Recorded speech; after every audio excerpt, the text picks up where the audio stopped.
Hello friends, welcome to my YouTube channel. ഇന്ന് നമ്മൾ പറയാൻ പോകുന്നത് രസവാദി എന്നൊരു തമിഴ് സിനിമയെക്കുറിച്ചാണ്. വളരെ ത്രില്ലിങ്ങും എൻഗേജിങ്ങുമായിട്ടുള്ളൊരു സിനിമയാണിത്. സിനിമയുടെ തുടക്കം പോലീസ് ഇൻസ്പെക്ടർ റാങ്കിലുള്ള ഒരാളുടെ യൂണിഫോം കാണിക്കുന്നുണ്ട്. പിന്നീട് ഒരു ഫോൺ സംഭാഷണമാണ് നമുക്ക് കേൾക്കാൻ കഴിയുന്നത്. സാർ, ഫോൺ വെക്കരുത് സാർ, ഞാൻ എല്ലാം ഒന്ന് പേഴ്സണലായിട്ട് സാറിനോട് പറയാം സാർ, ഞാൻ പറയുന്ന ഒന്ന് കേൾക്കൂ സാർ എന്ന് പറയുന്നു. അപ്പോൾ മറു സൈഡിൽ നിന്നും, നീ ഇങ്ങനെ കരയില്ലേ പരസ്, എനിക്ക് നിന്റെ കാര്യങ്ങൾ കേൾക്കാൻ ഒരു സമയവുമില്ല, നീ ഇന്ന് നൈറ്റ് ഡ്യൂട്ടിക്ക് വരണ്ട, നിനക്ക് ഞാൻ ഇന്ന് ലീവ് അനുവദിച്ചിരിക്കുകയാണ്, നാളെ രാവിലെ SP ഓഫീസിൽ വന്നാൽ മതി, നമുക്ക് അവിടെ വെച്ച് കാണാം, നിനക്ക് പറയാനുള്ളതെല്ലാം അവിടെ വെച്ച് പറഞ്ഞാൽ മതി, നീ കാര്യങ്ങൾ എല്ലാം സെറ്റ് ചെയ്തിട്ട് നീ അന്ന് സംഭവം നടക്കുമ്പോൾ വീട്ടിലില്ലാത്തതുപോലെ ചെയ്തു അല്ലേ, ഓവർ സ്മാർട്ട് കാണിച്ച് രക്ഷപ്പെടാമെന്ന് നീ കരുതിയോ? നീ സംഭവം നടക്കുമ്പോൾ ആ സ്ഥലത്തുണ്ടായിരുന്ന എല്ലാ തെളിവുകളും എൻ്റെ കയ്യിലുണ്ട്, ഇന്ന് രാത്രി തന്നെ അത് SP ഓഫീസിൽ എത്തിക്കും, നിനക്ക് നാളെ SP ഓഫീസിൽ സാറുമായി നേരിട്ട് സംസാരിക്കാം, നിനക്ക് പറയാനുള്ള കാര്യങ്ങൾ നീ അവിടെ പറഞ്ഞാൽ മതി പരസ് എന്ന് ആ ഓഫീസർ പറയുന്നു. അപ്പോൾ പരസ് പറയുകയാണ്, സാർ ഇങ്ങനെ പറയുകയാണെങ്കിൽ എനിക്ക് ആത്മഹത്യയല്ലാതെ മറ്റു വേറെ വഴികളില്ല. അപ്പോൾ ആ ഓഫീസർ പറയുകയാണ്, നീ മരിക്കണം, നീ മരിക്കേണ്ടവനാണ്, ഇത്തരം കാര്യങ്ങൾ ചെയ്ത് നീ എന്തിന് ജീവിക്കണം? ഞാൻ എന്തായാലും SP ഓഫീസറോട് കാര്യങ്ങൾ പറഞ്ഞു കഴിഞ്ഞാൽ നിനക്ക് എന്തായാലും ജീവപര്യന്തം ഉറപ്പാണ്, ജീവനോടെ എൻ്റെ മുമ്പിൽ വന്ന് നിൽക്കുകയാണെങ്കിൽ ഞാൻ ഉറപ്പായിട്ടും അത് ചെയ്യും, അതിനാൽ നിനക്ക് മരിക്കുന്നത് തന്നെയാണ് നല്ലത്. ഇത്തരം കാര്യങ്ങൾ നീ ചെയ്തു കൂട്ടിയിട്ട് മരിക്കാൻ പേടിയാണോ? നീ മരിക്കുകയാണെങ്കിൽ ഇതൊന്നും ഞാൻ SP ഓഫീസിൽ റിപ്പോർട്ട് ചെയ്യില്ല, അല്ലെങ്കിൽ നീ നാളെ രാവിലെ SP ഓഫീസിൽ വരണം, നീയും SP സാറുമായി സംസാരിച്ചാൽ മതി, ബാക്കി കാര്യങ്ങൾ നിങ്ങൾ തമ്മിൽ തീരുമാനിക്കുക. ഇത് കേട്ട് പരസ് ഫോൺ കട്ട് ചെയ്തു റൂമിലൂടെ എന്ത് ചെയ്യണം എന്നറിയാതെ അങ്ങോട്ടും ഇങ്ങോട്ടും നടക്കുന്നു. അതിനുശേഷം അവൻ വാഷ് ബേസിനടുത്തെത്തി മദ്യക്കുപ്പിൽ നിന്ന് ഒരു സിപ്പ് മദ്യം കഴിച്ച് കയ്യിലുള്ള തോക്കെടുത്ത് കാഞ്ചി വലിക്കുന്നതായി നമുക്ക് കാണാൻ കഴിയും. അതിനുശേഷം വീണ്ടും പോലീസ് സ്റ്റേഷൻ കാണിക്കുന്നു. ഒരു കോൺസ്റ്റബിൾ വന്നിട്ട് സാർ വണ്ടി റെഡി ആയിട്ടുണ്ടെന്ന് പറയുന്നു. അപ്പോൾ ആ ഓഫീസർ ചോദിക്കുകയാണ്, തുരുമ്പെടുത്ത വണ്ടി തന്നെയാണോ, നമുക്ക് ആ വണ്ടിയും കൊണ്ട് പോയി കഴിഞ്ഞാൽ പ്രതികളെ പിടിക്കാൻ കഴിയുമോ? ആ സമയം പരസ് യൂണിഫോമിൽ സ്റ്റേഷനിലേക്ക് വരുന്നു. അപ്പോൾ ആ ഓഫീസർ പറയുകയാണ്, എന്താ പരസ്, നീ നൈറ്റ് ഡ്യൂട്ടിക്ക് വരണ്ട എന്നല്ലേ പറഞ്ഞത്, ലീവ് എടുത്തോളാൻ പറഞ്ഞില്ലേ, നിനക്ക് ലീവ് ഗ്രാൻറ്റ് ചെയ്താണല്ലോ, നാളെ നിൻ്റെ വിഷയം സംസാരിക്കാൻ വേണ്ടി SP ഓഫീസിൽ വന്നാൽ മതി, നീ ഇപ്പോൾ പൊക്കോ, ഞാൻ സാറിനെ പേഴ്സണലായിട്ടൊന്ന് കണ്ടുവന്ന് സംസാരിക്കാൻ വേണ്ടി വന്നതാണ്, ഇപ്പം പൊക്കോളാൻ ആ ഓഫീസർ പറഞ്ഞു. അതിനുശേഷം എല്ലാവരും അവരുടെ ഡ്യൂട്ടിക്ക് പൊക്കോളാൻ പറഞ്ഞു. പരസ് ബൈക്കിനടുത്ത് വന്ന് ആലോചിക്കുന്നു, പോണോ വേണ്ടയോ എന്ന്. ആ സമയം ആ ഓഫീസർ കോൺസ്റ്റബിളിനെ വിളിച്ച് പറഞ്ഞിട്ട്, കോൺസ്റ്റബിൾ, എനിക്ക് വയറിന് തീരെ സുഖമില്ലെന്ന് തോന്നുന്നു, നിങ്ങൾ പോയൊരു ലെമൺ സോഡ മേടിച്ചുകൊണ്ട് വരാൻ പറയുന്നു. പോലീസ് വണ്ടികളും ബൈക്കുകളും പോകുന്നത് പരസ് നോക്കി നിൽക്കുന്നു. ആ സമയം കോൺസ്റ്റബിൾ വെളിയിലേക്ക് വരുമ്പോൾ എല്ലാവരും ഡ്യൂട്ടിക്ക് പോയോ എന്ന് പരസ് കോൺസ്റ്റബിളിനോട് ചോദിക്കുന്നു. ഇല്ല, ഇൻസ്പെക്ടർ പോയിട്ടില്ല, ഇൻസ്പെക്ടറിൻ്റെ വയറിന് തീരെ സുഖമില്ല, ഞാൻ ലെമൺ സോഡ മേടിച്ചിട്ട് ഇപ്പം വരാം എന്ന് പറഞ്ഞു കോൺസ്റ്റബിൾ നടന്നു നീങ്ങുന്നു. ഈ സമയം ഇൻസ്പെക്ടർ ടോയ്ലറ്റിലേക്ക് കയറിയിരിക്കുന്നു. ലൈം സോഡ മേടിക്കാൻ നിൽക്കുന്ന കോൺസ്റ്റബിൾ പരസ് ബൈക്കിലൂടെ പോകുന്നത് നോക്കുന്നു. അതിനുശേഷം പരസ് മതിൽ ചാടി പോലീസ് സ്റ്റേഷനിലകത്തേക്ക് കടന്നു വരുന്നു. ചുറ്റും നോക്കി ആരുമില്ല എന്ന് ഉറപ്പുവരുത്തുന്നു. പെതുക്കെ ഡോർ തുറന്ന് അകത്തേക്ക് കയറുന്നു. അതിനുശേഷം ആ ഇൻസ്പെക്ടർ റിവോൾവർ എടുക്കുന്നതും പകരം വേറൊരു റിവോൾവർ വെക്കുന്നതും കാണാം. ഇൻസ്പെക്ടർ വെളിയിലേക്ക് ഇറങ്ങുമ്പോൾ പരസിനെ കാണുന്നു. പെട്ടെന്ന് പരസ് മുകളിലോട്ട് നോക്കുന്നു. ആ സമയം ഇൻസ്പെക്ടർ മുകളിലോട്ട് നോക്കുന്നു. പരസ് പെട്ടെന്ന് ഷൂട്ട് ചെയ്യുന്നു ഇൻസ്പെക്ടറിനെ. അതിനുശേഷം റിവോൾവർ ചേഞ്ച് ചെയ്യുന്നു. ഷൂട്ട് ചെയ്യുന്ന ശബ്ദം കേട്ട് കോൺസ്റ്റബിൾ സ്റ്റേഷനിലേക്ക് ഓടി വരുന്നു. പരസ് ഒരു തുണിയും തോക്കും ഇൻസ്പെക്ടറിൻ്റെ കയ്യിലേക്ക് വെച്ചു കൊടുക്കുന്നു. അതിനുശേഷം അവിടെ നിന്ന് രക്ഷപ്പെടുന്നു. പിറ്റേന്ന് വാർത്ത വരുന്നത് ഗൺ വൃത്തിയാക്കുന്നതിനിടയിൽ ആക്സിഡൻറ്റിലായി ആ ഇൻസ്പെക്ടർ മരിച്ചു എന്നാണ്. പരസ് ആ ഇൻസ്പെക്ടറിൻ്റെ വീട്ടിൽ പോവുകയും ആ മരണത്തിൻ്റെ ചടങ്ങുകൾക്ക് സാക്ഷ്യം വഹിക്കുകയും ചെയ്യുന്നു. പിന്നീട് കാണിക്കുന്ന 2019 പളനി നഗരമാണ്. ഒരു പ്രാവ് ഷോക്കടിച്ച് വീഴുകയും കുറച്ച് കുട്ടികൾ അതിനെ വന്ന് എടുക്കുകയും ചെയ്യുന്നു. അപ്പോൾ നമ്മുടെ നായകൻ അങ്ങോട്ട് വരുന്നു. നായകൻ ആ പ്രാവിനെ എടുത്ത് ട്രീറ്റ് ചെയ്യുന്നു. അതിന് കൃത്രിമ ശ്വാസമൊക്കെ കൊടുത്ത് അതിനെ രക്ഷപ്പെടുത്തുന്നു. ആ കുട്ടികൾ അത്ഭുതത്തോടെ നോക്കുന്നു. നായകൻ പോയി ഒരു മരച്ചോട്ടിലിരിക്കുമ്പോൾ 2 പേർ വന്ന് കുറച്ച് ഔഷധസസ്യങ്ങൾ കൊണ്ടുവന്നതായി പറയുന്നു. അതിനുശേഷം നായകൻ ഒരു അങ്ങാടിക്കടയിലേക്ക് പോകുന്നു. ഹലോ ശിവരാമൻ ചേട്ടാ, ഞാൻ പറഞ്ഞതെല്ലാം കിട്ടിയോ എന്ന് ചോദിക്കുന്നു. എല്ലാം കിട്ടിയിട്ടുണ്ട് ഡോക്ടർ എന്ന് അയാൾ പറഞ്ഞു. രാജാവിനെ രാജ്ഞിയും കിട്ടിയിട്ടുണ്ടോ എന്ന് ചോദിക്കുന്നു. അപ്പോൾ അടുത്തിരിക്കുന്ന ഒരാൾക്ക് സംശയം, എന്താണതെന്ന്. അപ്പോൾ നായകൻ പറയുകയാണ്, അത് മെർക്കുറിയും സൾഫറുമാണ്, എൻ്റെ മെഡിസിൻ്റെ നിർമ്മാണാവശ്യത്തിന് അത് ആവശ്യമാണെന്ന് നായകൻ പറയുന്നു. അപ്പോൾ ഒരാൾ വന്ന് നായകനെ വിഷ് ചെയ്യുകയാണ്. ഹലോ സദാ, എന്താണ് നീ ഇവിടെ എന്ന് ചോദിക്കുന്നു. അപ്പോൾ നായകൻ്റെ പേര് സദാ എന്നാണ്. മെഡിസിൻ്റെ ആവശ്യത്തിന് വേണ്ടി കുറച്ച് മെറ്റീരിയൽ പർച്ചേസ് ചെയ്യാൻ വേണ്ടി വന്നതാണെന്ന് പറയുന്നു. സദാ അയാളോട് ഇന്ന് ഓഫാണോ എന്ന് ചോദിച്ചു. അതെ, ഞാൻ ഇന്ന് ലീവാണ്, ഞാൻ ഇവിടെ ഒരു സ്ഥലം മേടിച്ചു, ഇനി 1 വർഷം കൂടിയേ ഉള്ളൂ റിട്ടയർമെൻറ്റിന്, അപ്പോൾ വീട്ടിൽ വെറുതെ ഇരിക്കുമ്പോൾ എന്തെങ്കിലുമൊക്കെ ജോലി വേണ്ടേ എന്ന് അയാൾ പറയുന്നു. ഇതെൻ്റെ മകനാണ്. അയാൾ മകനോട് പറയുകയാണ്, ഇതാണ് ഞാൻ പറഞ്ഞിട്ടുള്ള മാർഷൽ ആർട്സിലൊക്കെ നല്ല കഴിവുള്ള വ്യക്തിയാണ്, എൻ്റെ മകനും മാർഷൽ ആർട്സിൽ താല്പര്യമുണ്ടെന്ന് അയാൾ സദയോട് പറഞ്ഞു. എന്നാണ് നീ കൊടൈക്കനാൽ പോകുന്നത് എന്ന് സദയോട് അയാൾ ചോദിക്കുന്നു. ഞാൻ ഇന്ന് വൈകിട്ട് പോകും സാർ എന്ന് പറഞ്ഞു. എന്നാൽ നമുക്ക് കൊടൈക്കനാലിൽ വെച്ച് മീറ്റ് ചെയ്യാം എന്ന് അവർ പറഞ്ഞു പിരിഞ്ഞു. അതിനുശേഷം സദ യാത്ര ചെയ്യുന്നതായിട്ട് നമുക്ക് മനസ്സിലാകും. ഒരിടത്ത് നിർത്തി അവൻ വിശ്രമിക്കാൻ നിൽക്കുമ്പോൾ കുറച്ച് വേസ്റ്റുകൾ കാണുന്നു. ആ വേസ്റ്റുകൾ എടുത്ത് വൃത്തിയാക്കിക്കൊണ്ടിരിക്കുമ്പോൾ കേരളത്തിൽ നിന്നുള്ള ഒരു യൂട്യൂബറും സംഘവും എത്തുന്നു. ആ വേസ്റ്റിനിടയിൽ എൻ്റെ ഫോൺ ഉണ്ടോ എന്ന് ആ യൂട്യൂബർ ചോദിക്കുന്നു. എൻ്റെ ഫോൺ ഇതിലില്ല, നിങ്ങളാണോ ഇവിടെ കൊണ്ട് വേസ്റ്റ് ഇട്ടതെന്നൊക്കെ ചോദിച്ച് അവരെ ഉപദേശിച്ച് സദ വിടുന്നു. അതിനുശേഷം വീണ്ടും യാത്ര ചെയ്യാൻ ആരംഭിക്കുമ്പോൾ ഒരു ബസ് വരികയും ഒരു പെൺകുട്ടി ഇരുന്ന് കരയുകയും കാണുന്നു. പെൺകുട്ടി സദയെ നോക്കുമ്പോൾ സദ കണ്ണീര് തുടയ്ക്കാൻ പറയുന്നു. ആ പെൺകുട്ടി കണ്ണീര് തുടച്ച് അവനെ ശ്രദ്ധിക്കുന്നു. അവൻ്റെ കയ്യിലൊരു ടാറ്റു കാണുന്നു. വണ്ടി മൂവ് ചെയ്യുമ്പോൾ അവൾ അവളുടെ കയ്യിലേക്ക് നോക്കുമ്പോൾ അതേ സെയിം ടാറ്റു നമുക്ക് കാണാൻ കഴിയും. അതിനുശേഷം അവൾ ഒരു റിസോർട്ടിലേക്ക് വരുന്നു. ആ റിസോർട്ടിലെ മാനേജർ തൻ്റെ സ്റ്റാഫുകൾക്ക് ഇത് സൂര്യയാണ്, ബാംഗ്ലൂരിൽ നിന്ന് വരികയാണ്, ഇനി സൂര്യ ആയിരിക്കും ഇവിടുത്തെ ഡേ ടൈം മാനേജർ എന്ന് പറഞ്ഞു കൊടുക്കുന്നു.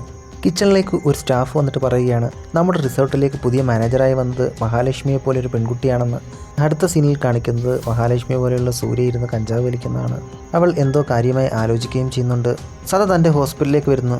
അപ്പോൾ അവിടെ പോൾരാജ് നിൽക്കുന്നു. ഏയ് പോൾരാജ്, രാവിലെ 10 മണിക്ക് നീ ലിക്കർ ഷോപ്പിൽ കാണും, വൈകിട്ടാകുമ്പോൾ നീ ഇവിടെയും കാണും. സത്യത്തിൽ എന്താണ് നിൻ്റെ പ്രശ്നം? ഞാൻ നിൻ്റെ ടാബ്ലറ്റ് കഴിക്കുമ്പോൾ എനിക്ക് വളരെയധികം ആശ്വാസമുണ്ട്, പക്ഷേ അത് നിർത്തുമ്പോൾ നിന്നെ കാണണമെന്ന് എനിക്ക് തോന്നുകയാണ്. അപ്പോൾ പ്രായമുള്ള ഒരു മനുഷ്യൻ വരുന്നു. ഡോക്ടർ, ഞാൻ വരുന്നത് പൂമ്പാറ വില്ലേജിൽ നിന്നാണ്, എൻ്റെ മോൾക്കൊരു പ്രശ്നമുണ്ട്. അപ്പോൾ സദ ചോദിക്കുകയാണ് എന്താണ് മോളുടെ പ്രശ്നം? അവൾ പറയുന്നത് അവൾ രാത്രി ഒരു പ്രേതത്തെ കാണും, ആ പ്രേതം അവളെ വിളിക്കുന്നതായി അവൾക്ക് തോന്നുന്നു എന്നാണ്. ഞാൻ ഒരു ഇംഗ്ലീഷ് ഡോക്ടറിനെ കാണിച്ചു, അവർ എനിക്ക് കുറച്ച് മെഡിസിൻ തന്നു, പക്ഷേ അവർ തന്ന മെഡിസിൻ എൻ്റെ മോൾക്ക് അലർജിയായി. ഞാൻ അവരുടെ ക്ലിനിക്കിൽ പോയപ്പോൾ 2 ആഴ്ചയായിട്ട് അവർ ക്ലിനിക്കിൽ എത്തുന്നില്ല. അപ്പോൾ സദ പറയുകയാണ് ഒരു ഡോക്ടർ ട്രീറ്റ് ചെയ്തുകൊണ്ടിരിക്കുന്ന ഒരു പേഷ്യൻറ്റിനെ പകുതി വെച്ച് ഞാൻ ട്രീറ്റ് ചെയ്താൽ ശരിയാകില്ല. മനുഷ്യൻ പറയുകയാണ് ആ ഡോക്ടറെ വിളിച്ചാൽ ഫോൺ പോലും എടുക്കുന്നില്ല, നിങ്ങൾ വീണ്ടും ശ്രമിക്കൂ എന്ന് പറഞ്ഞ് സദ അയാളെ പറഞ്ഞുവിടുന്നു. അതിനുശേഷം സദ ഉറങ്ങാൻ കിടക്കുമ്പോൾ സ്വപ്നത്തിൽ ഒരു മലയും ഒരു പോലീസ് വണ്ടിക്കകത്തിരിക്കുന്നതും അതിനുശേഷം ഒരു പെൺകുട്ടിയെയും കാണിക്കുന്നു. അവൻ രാവിലെ ഉറക്കമെഴുന്നേൽക്കുന്നു. ജോഗിങ് ഒക്കെ കഴിഞ്ഞ് വരുമ്പോൾ തലേന്ന് രാത്രിയിൽ വന്ന ആ മനുഷ്യൻ വീണ്ടും വരുന്നു. ഡോക്ടർ, എന്നെ സഹായിക്കണം, ഞാൻ ഇന്നലെ ഡോക്ടർ മാഡത്തെ വിളിച്ചിട്ട് ഫോൺ ഇതുവരെ എടുത്തിട്ടില്ല. എൻ്റെ മകളാണെങ്കിൽ ഇന്നലെ ഒരുപോലെ കണ്ണടച്ചിട്ടില്ല, രാത്രി മുഴുവൻ വേദന കാരണം നിലവിളിയായിരുന്നു. ഡോക്ടർ എന്തായാലും എൻ്റെ വീട്ടിലേക്ക് വരണം, എന്നെ സഹായിക്കണം എന്ന് ആ മനുഷ്യൻ പറയുന്നു. അതിനുശേഷം പോൾരാജും സദയും തമ്മിൽ സംസാരിക്കുകയാണ്. എന്തിനാണ് നിനക്ക് ഈ വെളുത്തുള്ളി എന്ന് ചോദിക്കുന്നു. ഈ വെളുത്തുള്ളി ഉണ്ടെങ്കിൽ പ്രേതം പോകുമോ എന്ന് പോൾരാജ് സദയോട് ചോദിക്കുന്നു. നമ്മുടെ വയറിന് പ്രശ്നമുണ്ടെങ്കിൽ അത് നമ്മുടെ തലച്ചോറിനെയും ബാധിക്കും എന്ന് സദ അവനോട് പറഞ്ഞു. അതിനുശേഷം അവർ ആ പെൺകുട്ടിയുടെ വീട്ടിലേക്ക് പോകുന്നു. കുട്ടിയുമായി സംസാരിക്കുകയാണ്. നീ പഠിച്ചുകൊണ്ടിരിക്കുന്ന ഒരാളാണ്, നിനക്ക് കാര്യങ്ങൾ പറഞ്ഞാൽ മനസ്സിലാകാൻ കഴിയും. നീ ഉച്ചയ്ക്ക് 2 നെല്ലിക്ക കഴിക്കണം, നിൻ്റെ ഫുഡിൻ്റെ കാര്യത്തിൽ നീ നല്ല രീതിയിൽ ശ്രദ്ധിക്കണം, നല്ലൊരു ഡയറ്റ് പ്ലാൻ വേണം, രാത്രിയിൽ കഴിക്കുന്ന ഫുഡ് പെട്ടെന്ന് ഡൈജസ്റ്റ് ചെയ്യുന്നതായിരിക്കണം, ഫുഡ് കഴിച്ചതിന് 2 മണിക്കൂർ ശേഷം മാത്രമേ ഉറങ്ങാവൂ, കുട്ടിയുടെ ഫുഡിൽ കൂടുതൽ വെളുത്തുള്ളികൾ ഉൾപ്പെടുത്തണം. അതിനുശേഷം അവർ അവിടെ നിന്ന് ഇറങ്ങുന്നു. പിറ്റേന്ന് സദ രാവിലെ ഒരു റിസോർട്ടിലെ റെസ്റ്റോറൻറ്റിൽ പോയി ഫുഡ് കഴിക്കാനിരിക്കും. ആ ഹോട്ടലിലെ ഗോപാലിനെ കാണുകയും ഗോപാലുമായി സംസാരിക്കുകയും ചെയ്യുന്നു. ഗോപാൽ അപ്പോൾ സദയോട് പറയുകയാണ് എൻ്റെ മകളെക്കുറിച്ച് ആലോചിച്ചാണ് എനിക്ക് വേവലാതി. എൻ്റെ മരുമകൻ കുടിച്ചു വന്നിട്ട് അവളെ അടിക്കുകയും ഇടിക്കുകയൊക്കെ ചെയ്യുന്നു. എന്നാൽ കുടിക്കാത്ത സമയത്ത് നല്ലൊരു വ്യക്തിയുമാണ് അവൻ. അവർ സംസാരിച്ചുകൊണ്ടിരിക്കുമ്പോൾ സൂര്യ അങ്ങോട്ടേക്ക് വരുന്നു. സൂര്യയെ മാനേജർ സദയ്ക്ക് പരിചയപ്പെടുത്തി കൊടുക്കുന്നു. ഇതാണ് ഇവിടുത്തെ ഡേ ടൈമിലെ പുതിയ മാനേജർ. അവർ തമ്മിൽ പരിചയപ്പെടുന്നു. ഇത് നമ്മുടെ 2ാമത്തെ മീറ്റപ്പാണെന്ന് സൂര്യ സദയോട് പറയുന്നു. നിങ്ങളെ എനിക്ക് മനസ്സിലായത് നിങ്ങളുടെ കയ്യിലെ ടാറ്റു കണ്ടിട്ടാണെന്ന് പറഞ്ഞു. സിനിമയുടെ ആദ്യം നമ്മൾ കണ്ട SI പരശുരാജ് കൊടൈക്കനാലിലേക്ക് ചാർജ് എടുക്കാൻ വേണ്ടി വരുന്നു. യാത്രക്കിടയിൽ അവൻ പഴയ കാര്യങ്ങൾ ഓർക്കുന്നു. അവൻ്റെ അച്ഛനും അമ്മയും തമ്മിൽ വഴക്കിടുന്നതും അവൻ്റെ അച്ഛൻ അമ്മയെ മർദ്ദിക്കുന്നതും എറിഞ്ഞു പൊട്ടിക്കുന്നതുമൊക്കെ അവൻ്റെ ഓർമ്മയിൽ വന്നു. സൂര്യ ഹോട്ടലിലെ മാനേജറോട് അന്വേഷിച്ച് സദയുടെ ആശുപത്രിയിലേക്ക് പോകുന്നു. സൂര്യ വരുന്ന വഴിക്ക് പോൾരാജിനെ കാണുകയും ഹോസ്പിറ്റലിലേക്കുള്ള വഴി അന്വേഷിക്കുന്നു. അവൾ ആ ഹോസ്പിറ്റലിന് ചുറ്റും നടന്നു നോക്കുന്നു. സദ അകത്തുണ്ടോ എന്നൊക്കെ ചെക്ക് ചെയ്യുന്നു. അവർ തമ്മിൽ കാണുന്നു. സദ സൂര്യയെ കാണുകയും എന്താ ഇവിടെയെന്ന് ചോദിക്കുകയും ചെയ്യുന്നു. അത് ഞാൻ നടക്കാനിറങ്ങിയപ്പോൾ ഇതുവഴി വന്നതാണെന്ന് പറഞ്ഞു. അപ്പോൾ പോൾരാജ് ഇത് ഫ്രണ്ടാണോ, ഞാനാണ് വഴി പറഞ്ഞു കൊടുത്തതെന്ന് പറഞ്ഞു അതുവഴി വരുന്നു. സമയം സൂര്യയ്ക്ക് ഭയങ്കര നാണമാകുന്നു. ഞാൻ ഇങ്ങോട്ട് തന്നെയാണ് വന്നത്, പക്ഷേ അതെനിക്ക് പറയാൻ ഒരു മടി കാരണമാണ് ഞാൻ പറയാഞ്ഞത് എന്ന് പറയുന്നു. അപ്പോൾ സദ അവളെ കാപ്പി കുടിക്കാൻ വിളിക്കുന്നു. പിന്നീട് ഒരു ടൈം ആകട്ടെ എന്ന് പറഞ്ഞു സൂര്യ നടന്നു നീങ്ങുന്നു. ഇൻസ്പെക്ടർ പരശുരാജ് പോലീസ് സ്റ്റേഷനിൽ വന്ന് ചാർജ് എടുക്കുകയും തന്നോട് വർക്ക് ചെയ്യുന്ന കോൺസ്റ്റബിളിനോട് പോയി ഒരു ചായ മേടിച്ചു കൊണ്ടുവരാൻ പറയുകയും ചെയ്യുന്നു. ആ കോൺസ്റ്റബിൾ ചായ മേടിച്ചു കൊണ്ടുവരുമ്പോൾ പരശു ചൂടാവുകയാണ്. ഇങ്ങനെയാണോ ഒരു ചായ ഗ്ലാസ് പിടിക്കുന്നത്? നീ ഇങ്ങനെ പിടിക്കുകയാണെങ്കിൽ ഞാൻ ഏത് ഭാഗം വെച്ച് കുടിക്കാൻ പറ്റും എന്ന് പറഞ്ഞ് അയാളോട് ചൂടാകുന്നു. ആ കോൺസ്റ്റബിളിന് അത് വലിയ വിഷമമുണ്ടാക്കുന്നു. സിനിമയുടെ ആദ്യ ഭാഗത്ത് പഴനിയിൽ വെച്ച് സദയോട് സംസാരിച്ച ഒരു പോലീസ് ഉദ്യോഗസ്ഥൻ അയാളെ ആശ്വസിപ്പിക്കുന്നു. ഇതൊക്കെ നമ്മുടെ സർവീസിൻ്റെ ഭാഗമാണെന്ന് പറഞ്ഞു.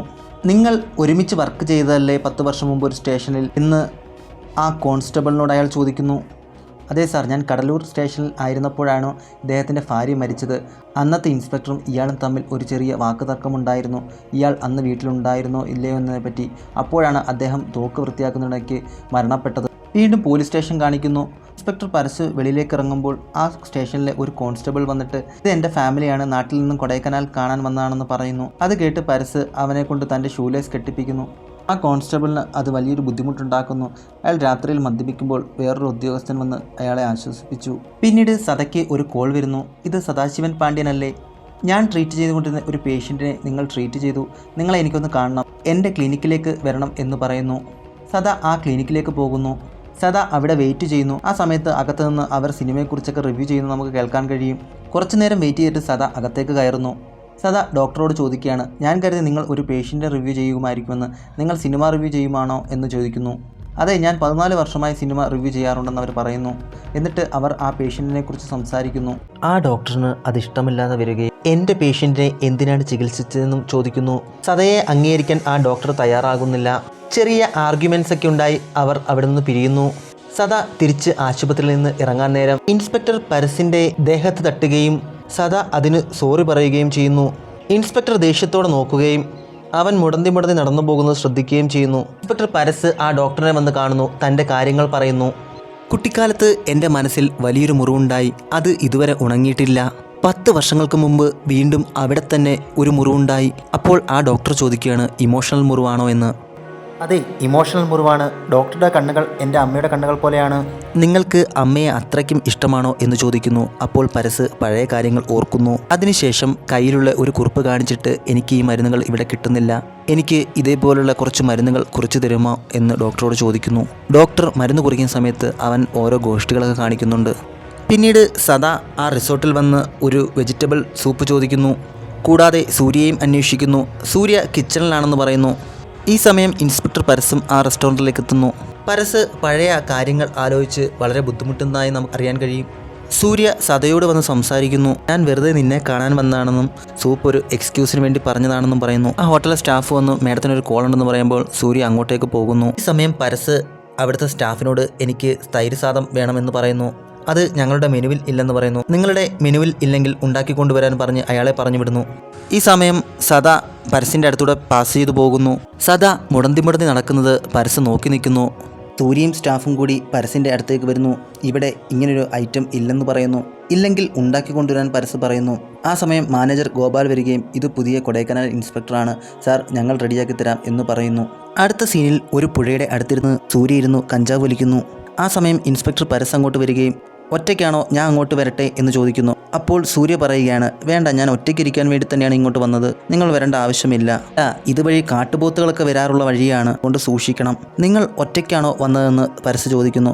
അതെ, ഞാൻ ഒറ്റയ്ക്കാണ് വന്നത്, ഞാൻ അങ്ങോട്ട് കൊണ്ടുവിടണോ എന്ന് ചോദിച്ചു. വേണ്ട എന്ന് പറഞ്ഞു. ഇത് ഇൻസ്പെക്ടർ പരസിന് ഇഷ്ടപ്പെടുന്നില്ല. അയാൾ ഇഷ്ടപ്പെടാത്ത രീതിയിൽ തിരിഞ്ഞ് വണ്ടി കയറി പോകുന്നു. അവൾ വീണ്ടും അതെടുത്ത് വലിക്കാൻ തുടങ്ങി. കുറച്ചു നേരം കഴിഞ്ഞപ്പോൾ സദ അങ്ങോട്ട് വരികയും സൂര്യയെ കാണുകയും ഞാൻ അങ്ങോട്ട് വരട്ടെ എന്ന് ചോദിച്ചു. അവൾ വരാൻ പറഞ്ഞു. നീ എന്താണ് ഇവിടെ ഒറ്റയ്ക്ക് വന്നിരിക്കുന്നത്? ഇതുവഴി കാട്ടുപോത്തുകൾ പോകാറുള്ള സ്ഥലമാണ്. സദ അവളോട് പറഞ്ഞു, ഞാൻ നിന്നെ ഡ്രോപ്പ് ചെയ്യാം. എങ്ങോട്ടേക്ക് എന്ന് ചോദിച്ചു. നിന്റെ വീട്ടിൽ. വേണ്ട, നമുക്ക് നിന്റെ വീട്ടിലേക്ക് പോകാം എന്ന് സൂര്യ സദയോട് പറഞ്ഞു. അവർ ബൈക്കിലൂടെ അതിലൂടെ പോകുന്നത് ജീപ്പിലിരുന്ന് ഇൻസ്പെക്ടർ പരസ് നോക്കുന്നു. അവൾ കഞ്ചാവ് വലിച്ചത് മൂലം പിടിച്ചു നിൽക്കാനുള്ള കെൽപ്പ് പോലും ഉണ്ടായിരുന്നു. അവൻ അവളെ താങ്ങി നിർത്തി ഒരിടത്ത് ഇരുത്തി. നിനക്ക് ഞാൻ ഒരു കപ്പ് ചായ ഇട്ട് കൊണ്ടുവരാം, വെയിറ്റ് ചെയ്യാൻ പറഞ്ഞു. അവൻ ചായ ഇട്ട് വന്നപ്പോഴത്തേക്ക് അവൾ ഉറങ്ങിപ്പോയിരുന്നു. സൂര്യ രാവിലെ ഉറക്കമുണരുമ്പോൾ ഞെട്ടുന്നു. അവൾ പേടിച്ച് ബെഡ്ഷീറ്റൊക്കെ വലിച്ച് ഇടുന്നു. അവനോട് സോറി പറയുന്നു. എൻ്റെ ബെഡിൽ യൂറിൻ പാസ്സാകുന്നു എന്ന് അവനോട് അവൾ കരഞ്ഞുകൊണ്ട് പറയുന്നു. ബാംഗ്ലൂരിൽ ഒരു സംഭവം നടന്നതിന് ശേഷമാണ് ഇങ്ങനെ സംഭവിക്കുന്നത്. അത് എന്താണെന്ന് അവൾ പറയുന്നു. ഞാൻ ബാംഗ്ലൂർ ഒരു സോഫ്റ്റ്വെയർ കമ്പനിയിൽ വർക്ക് ചെയ്യുകയായിരുന്നു. ആ സമയത്ത് ഫ്രണ്ട്സിൻ്റെ കൂടെ ഒരു പാർട്ടി കൂടാൻ വേണ്ടി പോയി. അവിടെ എല്ലാം തന്നെ ഉണ്ടായിരുന്നു, മദ്യവും കഞ്ചാവും എല്ലാം. അതിനിടയ്ക്ക് ഒരുത്തൻ അവളോട് മോശമായി സ്പർശിക്കുകയും മോശമായി പെരുമാറാൻ ശ്രമിച്ചപ്പോൾ അവൾ അവൻ്റെ കൈ തട്ടിമാറ്റി അവിടുന്ന് ഇറങ്ങുന്നു. അവൾ ഇറങ്ങുന്ന വഴിയിൽ അവനൊരു ബിയർ കുപ്പി എടുത്ത് എറിയുകയും അതിൽ ഒരു പീസ് അവളുടെ വയറിൻ്റെ ഭാഗത്ത് തുളച്ചു കയറുകയും ചെയ്യുന്നു. ആ സംഭവത്തിന് ശേഷം അവൾക്ക് ഭയങ്കര പേടിയാണെന്ന് പറയുന്നു. അവൻ അവളെ ആശ്വസിപ്പിക്കുന്നു. ഇനി നീ ഇതൊന്നും ഉപയോഗിക്കേണ്ട ആവശ്യമില്ല, ഇതിൽ നിന്നെല്ലാം ഞാൻ നിന്നെ രക്ഷപ്പെടുത്താം എന്ന് പറയുന്നു. അവർ തമ്മിൽ കെട്ടിപ്പിടിച്ചു പിരിയുന്നു. പിന്നീട് അവൾ കഞ്ചാവ് വലിക്കാൻ നേരം അവനെ ഓർക്കുന്നു, അതെടുത്ത് കളയുന്നു. പിന്നീട് അവരുടെ പ്രണയരംഗങ്ങൾ കാണിച്ചിട്ടുള്ളൊരു പാട്ടാണ്. അവർ ഒരുമിച്ചൊരു പൈൻ വാലിയിലൂടെ നടന്നു വരുമ്പോൾ കുറച്ച് ചെറുപ്പക്കാർ അവിടെ നിന്ന് മദ്യപിക്കുന്നത് സദാ കാണുന്നു. സദ അവരുടെ അടുത്തേക്ക് ചെന്ന് ഉപദേശിക്കുകയും അപ്പോൾ അവർ വീണ്ടും ബിയർ കുപ്പികൾ പൊട്ടിച്ചെറിയുകയും ചെയ്യുന്നു. അതിനുശേഷം അവർ തമ്മിലൊരു ഫൈറ്റ് ആകുന്നു. സദ എല്ലാവരും തന്റെ മാർഷ്യൽ ആർട്സിലൂടെ കീഴ്പ്പെടുത്തുന്നു. ആ സമയം പോലീസ് വരികയും അവരെ അറസ്റ്റ് ചെയ്തുകൊണ്ട് പോവുകയും ചെയ്യുന്നു.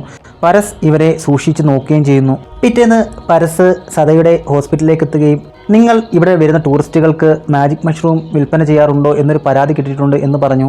അപ്പോൾ സദ പറയുകയാണ്, ഇത് റോങ് ആയിട്ടുള്ള ഇൻഫർമേഷൻ ആണ് സാർ, ശരിയായിട്ടുള്ള ഇൻഫർമേഷൻ പോയി അന്വേഷിച്ചിട്ട് വരാൻ. പിന്നീട് കാണിക്കുന്നത് ആ പൈൻ വാലിയിൽ അക്രമം ഉണ്ടാക്കിയവരെ പോലീസ് മർദ്ദിക്കുന്നതാണ്. പരസ് അങ്ങോട്ട് വരികയും അപ്പോൾ ആ കോൺസ്റ്റബിൾ പറയുന്നു, സാർ ഇവർ സത്യം പറയുന്നില്ല എന്ന്. ഇവർ എന്തിനു വേണ്ടിയിട്ടാണ് കൊടൈക്കനാലിൽ വന്നതെന്ന് പറയുന്നില്ല, അത് നിങ്ങൾ ചോദിക്കേണ്ട രീതിയിൽ ചോദിച്ചാൽ മതി എന്ന് പരസ് പറഞ്ഞു. ഞാൻ പറയിക്കാം എന്ന് പറഞ്ഞ് പരസ് അവരെ ചോദ്യം ചെയ്യുന്നു. രാത്രിയിൽ ഒരു പെൺകുട്ടിക്ക് ഒരു കോൾ വരുന്നു. തൈരസാദം കിട്ടുമോ എന്ന് ചോദിച്ചുകൊണ്ട് ഇൻസ്പെക്ടർ പരസാണ് വിളിക്കുന്നത്. നിങ്ങൾ ആരാണ്? നിങ്ങൾ ഹോട്ടലാണെന്ന് കരുതിയിട്ടാണോ എൻ്റെ നമ്പറിലേക്ക് വിളിച്ചത്? ഇത് ഹോട്ടലൊന്നുമല്ല, വെച്ചിട്ട് പോ എന്ന് പറഞ്ഞ് അവർ ഫോൺ കട്ട് ചെയ്യുന്നു. വീണ്ടും അവർക്ക് കോൾ വരുന്നു. ഇൻസ്പെക്ടർ പരസ് വീണ്ടും തൈരസാദം കിട്ടുമോ എന്ന് ചോദിക്കുന്നു. നിങ്ങൾ ആരാണ്? നിങ്ങൾ എന്തിനാണ് എന്നെ രാത്രി വിളിച്ച് ശല്യപ്പെടുത്തുന്നത്? ഞാൻ പോലീസിൽ കംപ്ലയിൻറ്റ് ചെയ്യുമെന്ന് പറയുന്നു. അപ്പോൾ പരസ് പറയുകയാണ്, ഞാനാണ് പോലീസ്, കംപ്ലയിൻറ്റ് ചെയ്തോളാൻ പറയുന്നു. ആ പെൺകുട്ടി നമ്മൾ ആദ്യം കണ്ട സൈക്കാട്രിസ്റ്റാണ്, സൈക്കാട്രിസ്റ്റ് ശൈലജ. ഞാൻ പോലീസ് സ്റ്റേഷനിൽ നിന്ന് തന്നെയാണ് വിളിക്കുന്നത്. എനിക്ക് 2 ക്രിമിനൽസിനെ കിട്ടിയിട്ടുണ്ട്. നിങ്ങൾക്ക് നിങ്ങളുടെ ഹസ്ബൻഡിനെ കൊല്ലാൻ വല്ല ആഗ്രഹമുണ്ടോ എന്ന് ചോദിക്കുന്നു. അവർ പറയുന്നത് നിന്റെ ഹസ്ബൻഡിനെ കുന്നിൻ്റെ മുകളിൽ നിന്ന് തള്ളിയിട്ട് കൊല്ലാൻ വേണ്ടി വന്നതാണെന്ന്. നീ റൈസ് ഉണ്ടാക്കിക്കൊണ്ടുവരുന്നോ അതോ നീ പോലീസ് സ്റ്റേഷനിൽ വന്ന് ബിരിയാണി കഴിക്കുന്നുണ്ടോ എന്ന് പരസ് ചോദിക്കുന്നു. 10 മിനിറ്റുള്ളിൽ ഞാൻ ഉണ്ടാക്കിക്കൊണ്ടുവരാം സാർ എന്ന് പറഞ്ഞവർ ഫോൺ കട്ട് ചെയ്യുന്നു. ഫുഡ് കഴിക്കുന്നതിനിടെ രമേശ് ആരാണെന്ന് ചോദിക്കുന്നു. അതെൻ്റെ ഹസ്ബൻഡാണ്. അപ്പോൾ സുരേഷോ? അത് എൻ്റെ ബോയ് ഫ്രണ്ടാണ്. പരസ് അവളെ സൂക്ഷിച്ചു നോക്കുന്നു. എന്നിട്ട് ഒരു ചെറു ചിരിയോടെ ഭക്ഷണം കഴിക്കുന്നു. നിങ്ങൾക്ക് ഡീസൻ്റായിട്ട് ഡിവോഴ്സ് ചെയ്ത് പോയാൽ പോരെ എന്ന് ചോദിക്കുന്നു. അത് എനിക്ക് സുരേഷ് ഡൈവോഴ്സ് തരുന്നില്ല എന്ന് പറഞ്ഞു. പരസ് ചിരിച്ചുകൊണ്ട് ഞാൻ ഇതുവരെ കേസ് എടുത്തിട്ടില്ല എന്ന് പറയുന്നു. അപ്പോൾ ആ ഡോക്ടറിന് സന്തോഷമാകുന്നു. സാർ ഇതിന് ഞാൻ തിരിച്ചെങ്ങനെ നന്ദി പറയണം എന്നെനിക്കറിയില്ല. അപ്പോൾ പരസ് അവളെ വീണ്ടും നോക്കി ചിരിച്ചുകൊണ്ടിരിക്കുന്നു. അടുത്ത സീനിൽ കാണിക്കുന്നത് പരസിൻ്റെ യൂണിഫോം അവളിരുന്ന് അലക്കുന്നതാണ്. സാർ എൻ്റെ ഹസ്ബൻഡ് വിളിച്ചുകൊണ്ടിരിക്കുകയാണ്. എനിക്കിനി കള്ളത്തരം പറയാൻ പറ്റില്ല. ഞാൻ എവിടെയാണെന്ന് അയാൾ അന്വേഷിക്കുന്നു. ഞാൻ എന്ത് കള്ളത്തരം പറഞ്ഞ് രക്ഷപ്പെടും? നീ തന്നെയല്ലേ പറഞ്ഞത് നിനക്ക് നന്ദി എങ്ങനെ കാണിക്കണമെന്ന് അറിയില്ല എന്ന്. വേറെ വല്ല പോലീസുകാരുമായിരുന്നെങ്കിൽ നിന്നെ അഡ്ജസ്റ്റ്മെൻറ്റിനൊക്കെ വിളിച്ചേനെ. ഞാൻ അങ്ങനൊന്നും ചെയ്തില്ലല്ലോ.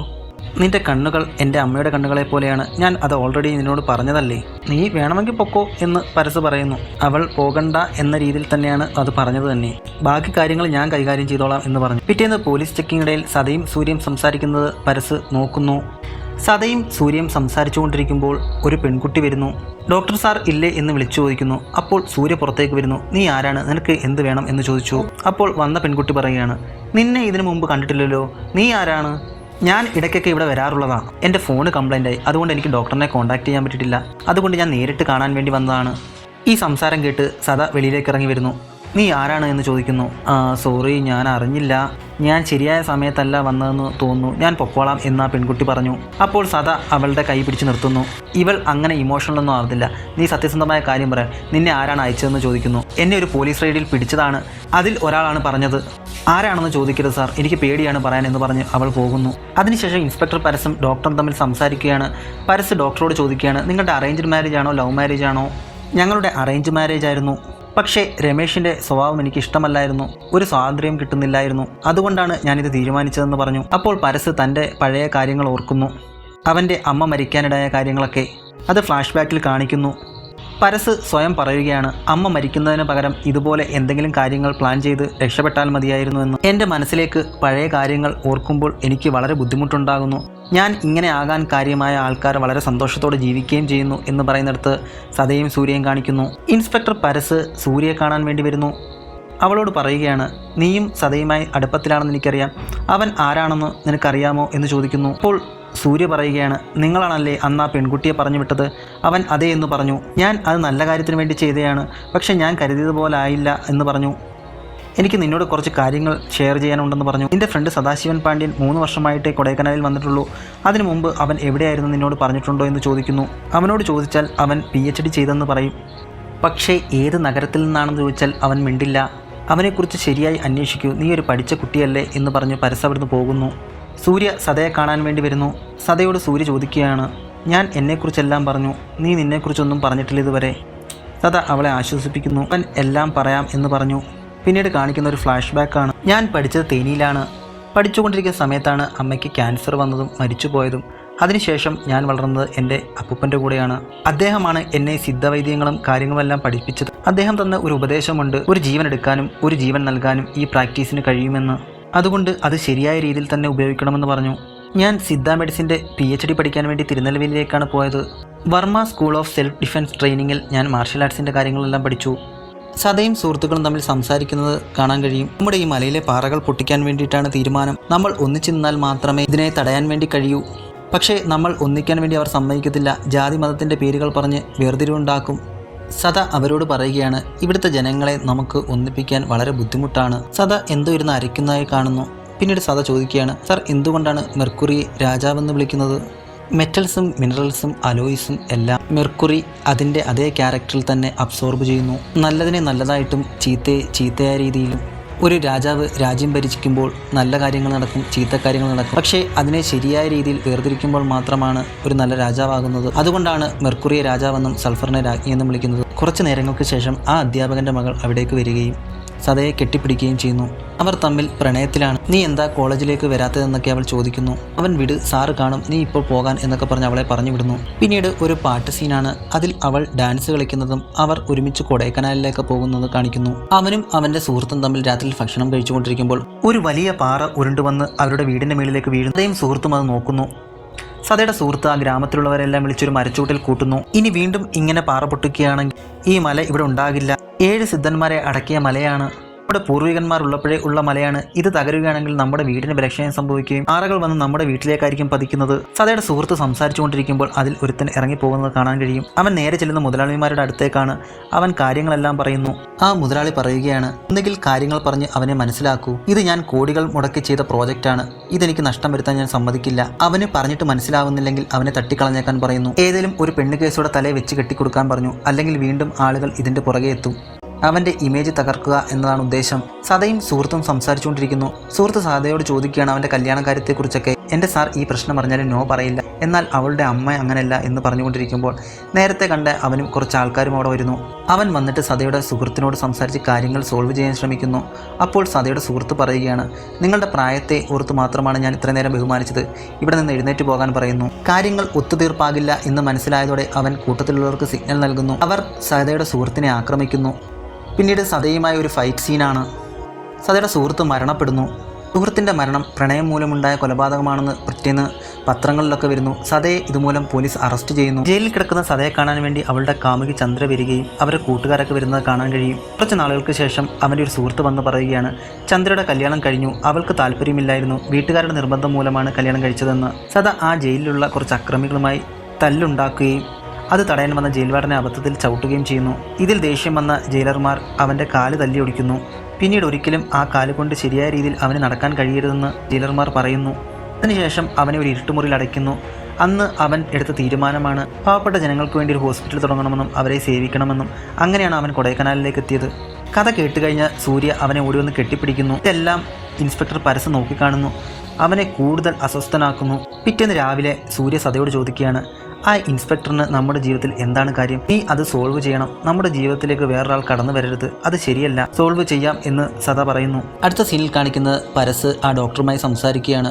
ആ ഡോക്ടറിന് എങ്ങനെയും അവിടെ നിന്ന് പോയാൽ മതി. അവളുടെ ഹസ്ബൻഡ് അന്വേഷിക്കുകയാണ്. ഇനിയും എനിക്ക് പിടിച്ചു നിൽക്കാൻ കഴിയില്ല സാർ എന്ന് പറയുന്നു. അപ്പോൾ പരസ് പറയുകയാണ്, നിന്നെ എനിക്കിഷ്ടമാണ്. നീ ഒരു പ്രശ്നം വന്നപ്പോൾ ആത്മഹത്യ ചെയ്യാതെ അതിനൊരു സൊല്യൂഷൻ കണ്ടെത്താൻ ശ്രമിച്ചു. അടുത്തത് ഇൻസ്പെക്ടർ പരസിന് ആ സമയം ഒരു കോൾ വരുന്നു. സദയായിരുന്നു വിളിച്ചത്. സദ ആ ഇൻസ്പെക്ടറിനോട് പറയുകയാണ്, നമ്മൾ തമ്മിൽ അനാവശ്യമായി എന്തോ ഒരു പ്രശ്നമുണ്ട്, നമുക്കത് സോൾവ് ചെയ്യാം. നല്ലൊരു സിറ്റുവേഷനിൽ നമുക്ക് ഒന്ന് കണ്ടാലോ എന്ന് ചോദിക്കുന്നു. എന്നാൽ ഞാൻ ക്വാർട്ടേഴ്സിലുണ്ട്, നീ ഇങ്ങോട്ട് പോരാൻ പരസ് സദയോട് പറയുന്നു. വരാം എന്ന് സദയും പറഞ്ഞു. വീണ്ടും ഇൻസ്പെക്ടർ പരസിനൊരു കോൾ വരുന്നു. പരസ് ഹലോ സാർ എന്ന് ചോദിക്കുന്നു. അപ്പോൾ മറുസൈഡിൽ നിന്നും രാജ്യം മുഴുവൻ അടയ്ക്കാൻ പോവുകയാണ് കോവിഡ് മൂലം. കൊടൈക്കനാലിലെ കാലാവസ്ഥ അനുസരിച്ച് കോവിഡ് പെട്ടെന്ന് സ്പ്രെഡ് ചെയ്യാൻ ചാൻസ് ഉണ്ട്.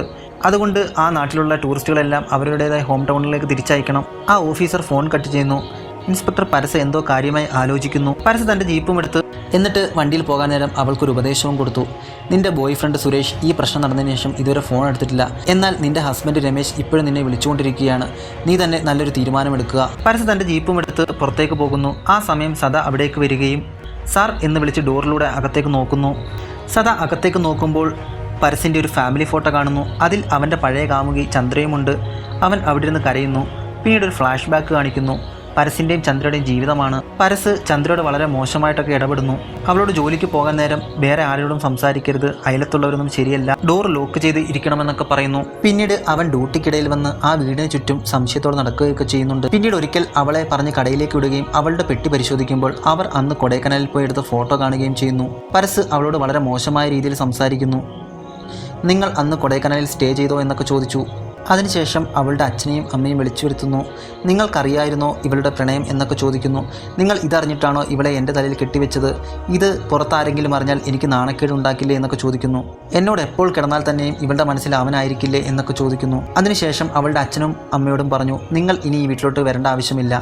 പോകാൻ നേരം അവളുടെ അമ്മ പറഞ്ഞു, എങ്ങനെയെങ്കിലും നീ അവനുമായിട്ടുള്ള പ്രശ്നം സോൾവ് ചെയ്യണം, അങ്ങോട്ടേക്ക് വരാം എന്ന് ചിന്തിക്കേണ്ട എന്ന്. പരസ് ആ റിസോർട്ടിലേക്ക് വരികയും എല്ലാവരെയും പറഞ്ഞു വിടാൻ ശ്രമിക്കുകയും ചെയ്യുന്നു. എന്നിട്ട് സൂര്യയുടെ റൂമിലേക്ക് ചെല്ലുന്നു. നിനക്ക് ഞാൻ പറഞ്ഞതൊന്നും മനസ്സിലായില്ലേ? നിനക്ക് അവനെ തന്നെ വേണമോ? നിനക്ക് അവനെ തന്നെയാണോ ഇഷ്ടം, അതും ഒരു കുറ്റവാളിയെ? നിന്റെ വീട് എവിടെയാണെന്ന് ചോദിക്കുന്നു. കോയമ്പത്തൂർ ആണെന്ന് അവൾ പറഞ്ഞു. എന്നാൽ അങ്ങോട്ടേക്ക് പോകാൻ പറഞ്ഞു. ഇപ്പോൾ എനിക്ക് അവിടെ വീടില്ല എന്ന് പറഞ്ഞു. എന്നാൽ ഏതെങ്കിലും ഫ്രണ്ട്സിൻ്റെ വീട്ടിൽ പോയി നിന്നാൽ മതിയെന്ന് ദേഷ്യത്തോടെ പറയുന്നു. അവൾ അപ്പോൾ സതയെ വിളിക്കുന്നു. അപ്പോഴാണ് അവനൊരു കാര്യം ആലോചിക്കുന്നത്. സതയോട് വീട്ടിലോട്ട് വരാൻ പറഞ്ഞാണല്ലോ, എന്നാൽ ശരി, അവനോട് ഇങ്ങോട്ട് വരാൻ പറയുന്നു. ഒരു സതയെ വിളിക്കുകയും സത പേടിച്ച് ആ റിസോർട്ടിലേക്ക് ഓടിയെത്തുകയും ചെയ്യുന്നു. അവർ തമ്മിൽ സംസാരിച്ചുകൊണ്ടിരിക്കുമ്പോൾ വേറൊരു ഉദ്യോഗസ്ഥനും കയറി വരുന്നു.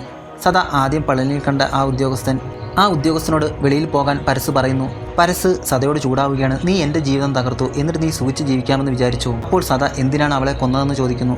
അപ്പോൾ പരസ് ഞെട്ടുന്നു. ഞാൻ കൊന്നിട്ടില്ലെന്ന് പറയുന്നു. വീണ്ടും സദ ചോദിക്കുന്നു, എന്തിനാണ് നീ അവളെ കൊന്നതെന്ന്. അപ്പോൾ പരസ് പറയുകയാണ്, അവൾ മരിച്ചത് നീ മൂലമാണ്. ആ മുറിവ് എനിക്കിതുവരെ ഉണങ്ങിയിട്ട് പോലുമില്ല. 10 വർഷമായി ഞാൻ ചുമന്നുകൊണ്ട് കിടക്കുന്നു. ഇതെല്ലാം ചെയ്തു കൂട്ടിയിട്ട് നിനക്കിപ്പോൾ നല്ല സന്തോഷമാണല്ലേ? നീയാണ് എൻ്റെ ജീവിതം മുഴുവനായി തകർത്തത്. നീ അവളെ കണ്ടില്ലായിരുന്നെങ്കിൽ ഞങ്ങൾക്ക് നല്ലൊരു ജീവിതം കിട്ടിയേനെ. അവൻ ഇരുന്ന് കരയുന്നു. പിന്നീട് ഫ്ലാഷ് ബാക്ക് കാണിക്കുന്നു. ചന്ദ്ര അയാളോട് ചോദിക്കുകയാണ്, എന്തിനാണ് ഡ്യൂട്ടി ടൈമിൽ മദ്യപിക്കുന്നതെന്ന്. നിങ്ങളുടെ പഴയ കാര്യങ്ങൾ ഓർക്കുമ്പോൾ ഞാൻ അറിയാതെ മദ്യപിച്ചു പോകുന്നതാണെന്ന് പറയുന്നു. അവർ തമ്മിലൊരു വാദമുണ്ടാവുകയും അവൾ വീട്ടിലേക്ക് പോകാൻ ശ്രമിക്കുകയും ചെയ്യുന്നു. അവൻ തടയുന്നു. നിന്നെ വീട്ടിലേക്ക് വിടില്ല, വേണമെങ്കിൽ ഇവിടെ കിടന്ന് മരിച്ചോളാൻ പറയുന്നു. അവൾ മരിക്കാൻ വേണ്ടി തയ്യാറെടുക്കുന്നു. പരസ് അതിനെ തടയാൻ ശ്രമിക്കുന്നില്ല. നീ പറഞ്ഞതാണ് ശരി, എൻ്റെ മനസ്സിൽ മുഴുവൻ അവനായിരുന്നു ഇത്രയും കാലം. നിന്നെ ഒരു ഭർത്താവായിട്ട് ഞാൻ അംഗീകരിച്ചിട്ട് പോലുമില്ല, ഇനിയായാലും അംഗീകരിക്കത്തില്ല. എൻ്റെ മനസ്സിൽ മുഴുവൻ അവനാണ് നല്ല മനുഷ്യൻ.